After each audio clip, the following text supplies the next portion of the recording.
Baba yetu na Mungu wetu, Mungu mwenye nguvu, Mungu mwenye uweza, tunaliitia jina lako kwa kuwa wewe ni Mungu na hakuna Mungu mwingine. Tunajua umeruhusu hili la utekaji wa Daniel Chonchorio ili kwamba taifa la Tanzania liweze kukutukuza na kukuinua. Tunakusihi Mungu wetu ukasimame na mama yetu Dr. Samia Hassan Suluhu, baba wa amani, akaendelea kusimamia katika haki kama ambavyo ameendelea kutenda, na hii tabia ya utekaji ikakome na ndugu zetu waliotekwa waweze kurudi. Asante kwa kuwa utaendelea kulitenda hili, ndivyo tuombavyo ni katika jina la Bwana wetu Yesu Kristo, amina. Watu hawa wanaokuja kuteka watu mchana kweupe ni watu wanaojiamini. Inawezekana wanajua kwamba wao wana nafasi fulani, warudi na wamrudie Mungu. Niwakumbushe kwamba dunia hii tunapita na mambo yake yanapita, lakini wajitahidi kumtafuta Mungu wa mbinguni.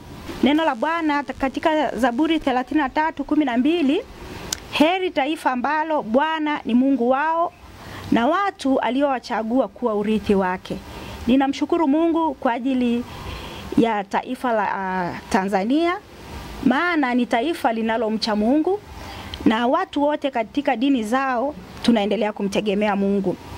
Na ninamshukuru Mungu pia kwa ajili ya kanisa lake ambalo au dini mbalimbali ambao wamekuwa kishirikiana nasi katika muda huu sasa wa takriban siku 7. Tumekuwa tukipokea maombi ambayo wameendelea kumwombea mpendo wetu aliyetekwa, na tunamshukuru Mungu kwamba Mungu ameendelea kumlinda na tunaamini Bwana ameendelea kuweka uhai wake. Hivyo jina la Mungu likaendelea kuinuliwa na kutukuzwa.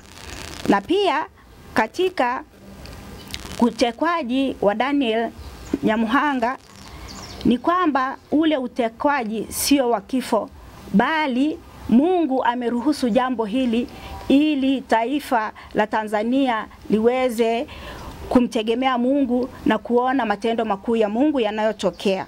Na pia niweze kulishukuru serikali ya Mama Samia Hassan Suluhu, niweze kushukuru ndugu jamaa na marafiki ambao tumeungana nao. Pia nipende kushukuru wafanyabiashara, hususan wafanyabiashara wa Mwanza. Pia nipende kushukuru wanaharakati mbalimbali ambao wameweza kujitokeza katika kupiga kelele kwa ajili ya kumtafuta ndugu yetu. Na pia niweze kuwashukuru pia wananchi. Tumeendelea kupokea message mbalimbali, tumeendelea kupokea maombi mbalimbali kwa ajili ya kumwombea ndugu yetu aweze kurejea katika familia yake.